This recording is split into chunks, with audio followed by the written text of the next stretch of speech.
Assalamualaikum warahmatullahi wabarakatuh. Alhamdulillahilladzi amarna bil ittihadi wal i'tisami bihablillahil matin. Asyhadu an la ilaha illallah wa asyhadu anna Muhammadar Rasulullah. Allahumma shalli ala sayyidina Muhammad wa ala ali sayyidina Muhammad. Anak-anak Ustadz yang Ustadz muliakan, kini saatnya Ustadz diberi amanah untuk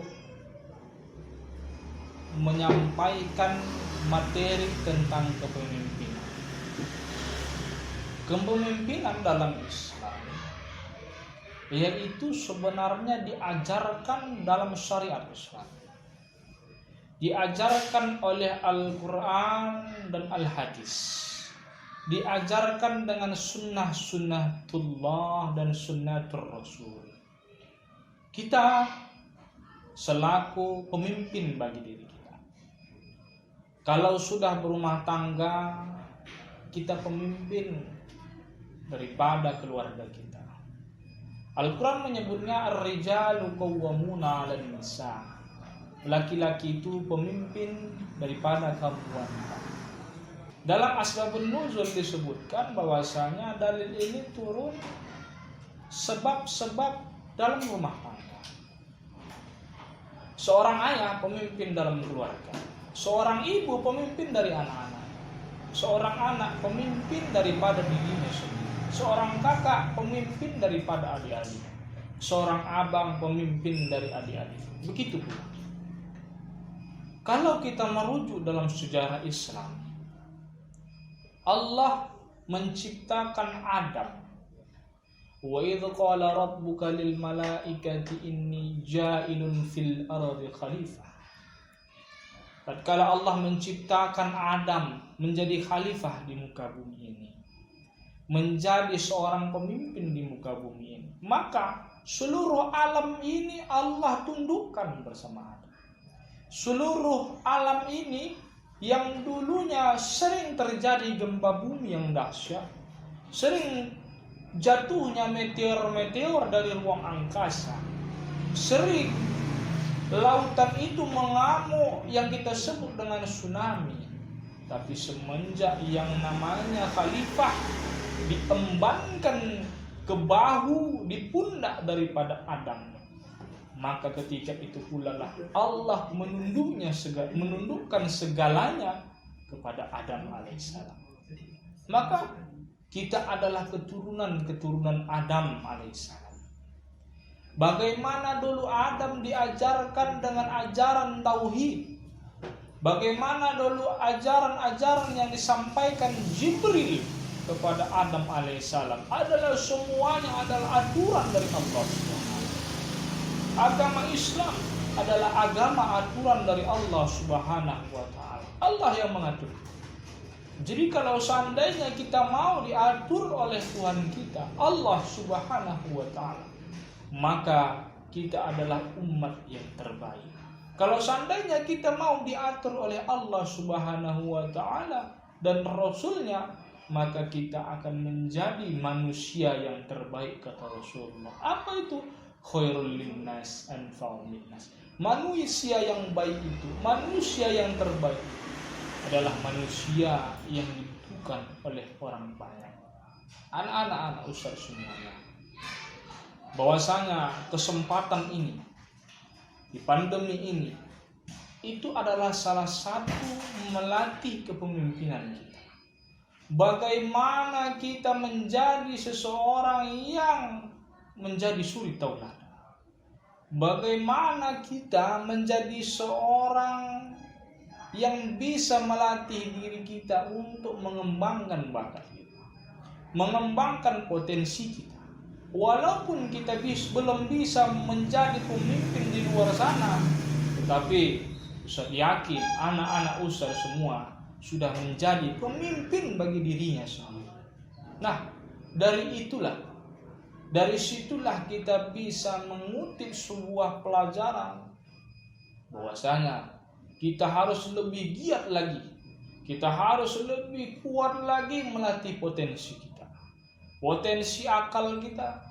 Kita lebih mengampuh daripada, lebih melatih daripada potensi bakat kita.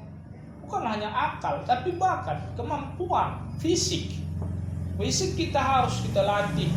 Bagaimana fisik kita menghadapi perkembangan dunia di zaman sekarang ini. Akal kita harus kita latih dengan apa? Dengan banyak membaca. Makanya dalil yang pertama kali disampaikan oleh Jibril kepada Nabi Muhammad adalah Iqra, baca. Maka dengan membacalah kita bisa melatih akal kita, menjadikan diri kita menjadi pemimpin bagi diri kita, menjadi umat, menjadi seorang kepribadian yang baik di sisi Allah Subhanahu wa taala.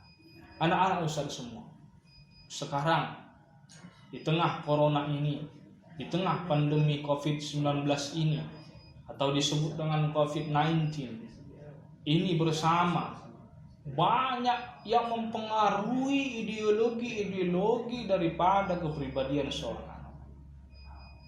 Kalau seorang anak tidak mampu menjadi pemimpin bagi dirinya, maka dia akan melanggar daripada segala yang diperintahkan oleh Allah. Contohnya, ketika diperuntukkan kepadanya untuk belajar online, tetapi dia tidak mampu untuk mempergunakan online itu menjadi yang baik bagi dirinya.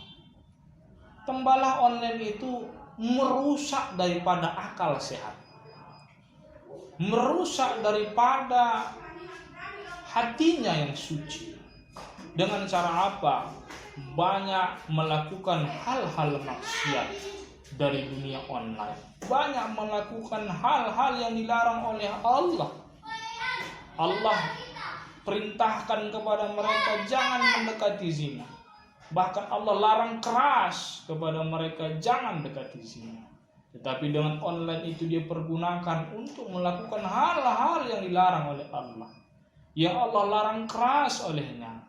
Maka secara otomatis kita mengukurkan daripada kepemimpinan kita yang telah Allah embankan ke pundak kita, yang telah Allah embankan ke bahu kita bersama.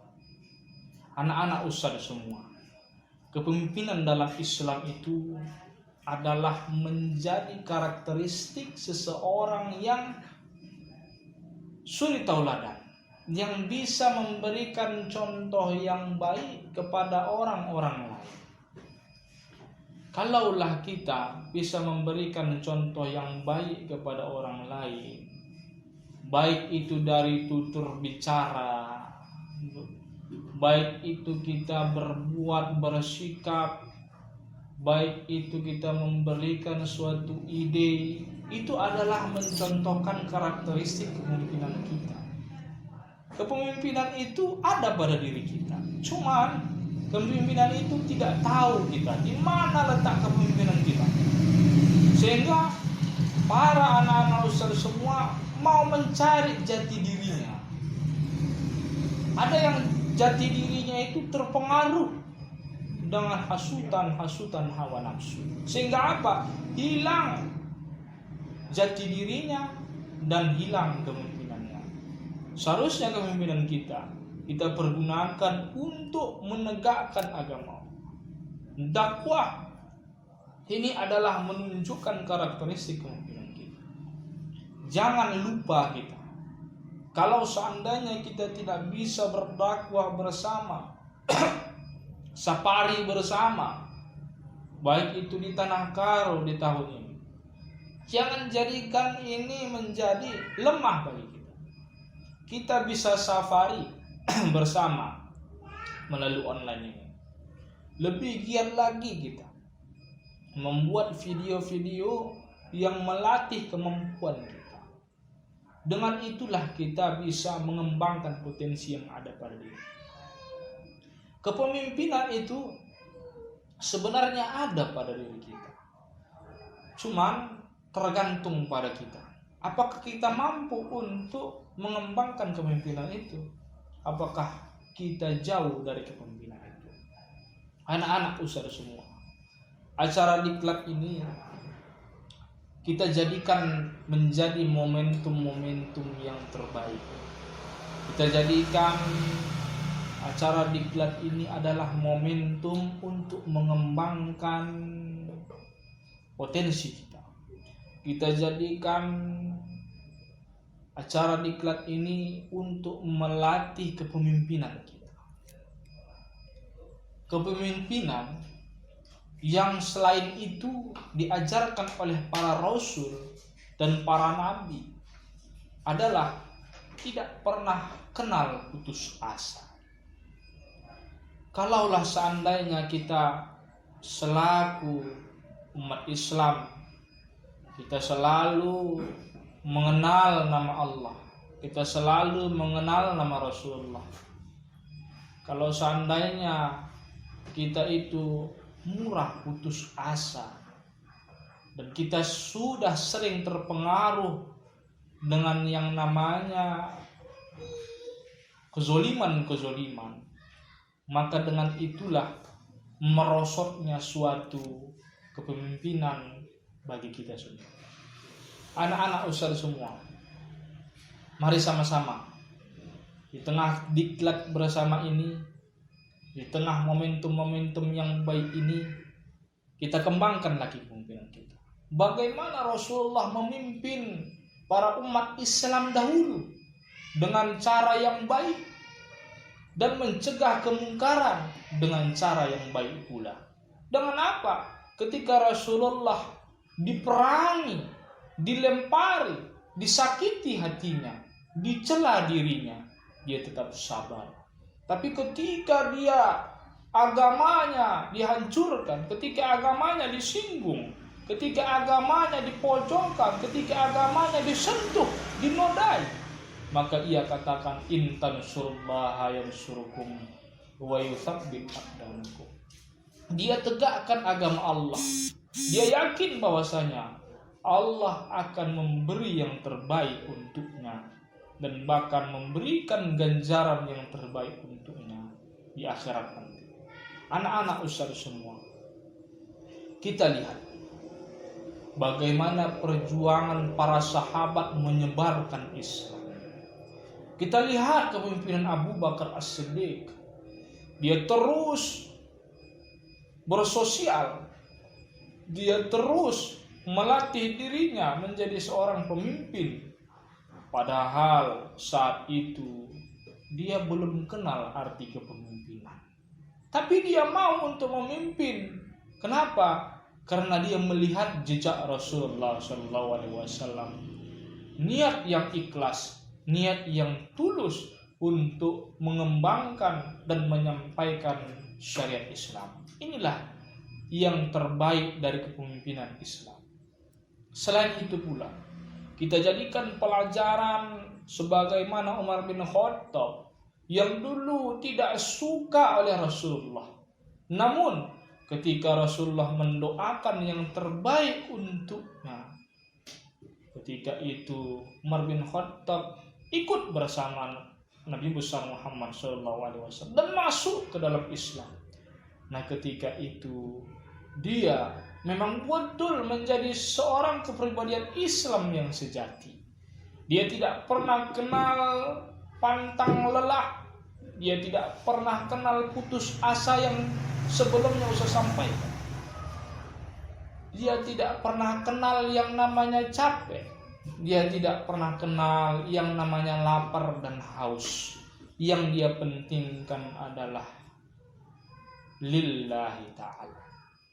Anak-anak Ustaz semua, tidakkah kita melihat perjuangan sahabat Rasulullah SAW yang bernama Utsman bin Affan, seseorang yang dermawan, seseorang yang mampu untuk mempergunakan hartanya ke jalan Allah, seseorang yang berani memperjuangkan Islam, memberikan hartanya untuk mengembangkan Islam. Darinya lah kita bisa menyaksikan bersama mushaf Utsmani yang kita pegang sekarang ini, yang dinamakan Al-Qur'anul Karim. Kita bisa bersama-sama membaca Al-Quran dengan cara yang baik dan seragam di dunia, bahwasanya cara membacanya, cara menyebutnya sama seperti apa yang disampaikan Al-Quran. Dan tidakkah kita melihat kepemimpinan Ali bin Abi Thalib, seorang pemuda yang baik, seorang pemuda yang polos yang akhirnya memimpin Islam, yang ketika itu menjadi suri tauladan kepada tabi'in wa tabi'in, suri tauladan kepada para ulama-ulama klasik, dan suri tauladan kepada ulama kontemporer sekarang. Seharusnya kita melihat perjuangan mereka, bagaimana dulu Wali Songo menyampaikan Islam, mensiarkan Islam ke bumi Nusantara ini, ke bumi Indonesia ini. Bagaimana mereka dulu mengembangkan Islam, tidak pernah kenal lelah, tetapi di hati mereka adalah Allahu Akbar, Allahu Akbar, Allahu Akbar. Itu yang mereka lafazkan dari lisannya dan hati.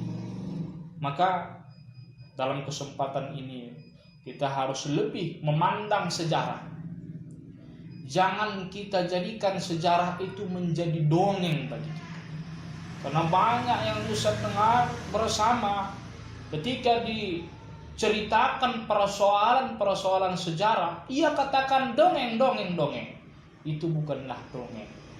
Sejarah adalah kejadian yang dulu pernah terjadi di zaman dahulu kan. Jadikanlah itu menjadi pelajaran bagi kita. Jangan jadikan itu dongeng sebelum tidur, tapi jadikanlah itu pelajaran bagi kita, pelajaran bagi diri kita. Untuk apa? Termotivasi kita, termotivasi dengan sejarah itu. Maka dalam kesempatan ini Ustaz menyampaikan kepada anak-anak Ustaz, banyak lagi kita lebih belajar dari kepemimpinan Islam terdahulu, seperti Salahuddin Ayyubi, seperti Muhammad Al-Fatih. Banyak yang harus kita belajar dari mereka ketika mereka memimpin Islam, ketika mereka mengembangkan Islam. Maka semua itu menjadi pelajaran kepada diri kita dan menjadi emban bagi diri kita. Mungkin ini saja yang bisa saya sampaikan kepada anak-anak usia semua, menjadi pelajaran bagi kita, menjadi yang baik bagi kita, dan menjadi contoh bagi kita. Saya akhiri dengan Allah maufiqillah. Assalamualaikum warahmatullahi wabarakatuh.